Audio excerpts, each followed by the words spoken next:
সকালবেলা এখানে মেয়েকে নিয়ে চলে এসেছি ফটো তোলাবো বলে, কারণ আজকে হচ্ছে ওর স্কুলে ভর্তি। তো তার জন্য ফটো তুলতে হবে, তাই ওকে নিয়ে চলে এসেছিলাম। তারপর চলেছিলাম এই ভাইটার দোকানে, একটু দরকার ছিল।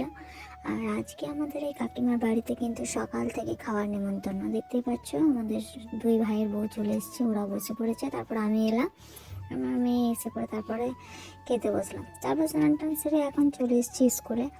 তো দেখতেই পাচ্ছ কত ভিড় এখানে। তো ভর্তি করে চলে এলাম। তারপরে চলে এসেছি কাকিমাদের বাড়িতে, যেহেতু সকাল থেকে আমাদের খাওয়ার নিমন্ত্রণ আছে। তো দুপুরে চলে এসেছিলাম, আর এখানে বোন খাইয়ে দিচ্ছিল বোনপোকে।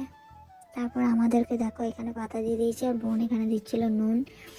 ওদিকে আমার ভাই বউরাও বসে পড়েছে, এখানে কাকিমা দিচ্ছিল ভাত। আর আজকের মেনুতে ছিল ভাত, বেগুন ভাজা, বাঁধাকপির তরকারি, পোস্ত আর মাংস। আর সত্যি কথা বলতে প্রত্যেকটা রান্নাই কিন্তু খুব সুন্দর হয়েছিল। ভিডিওটা এই পর্যন্ত, আসছি নেক্সট ভিডিও নিয়ে। টাটা।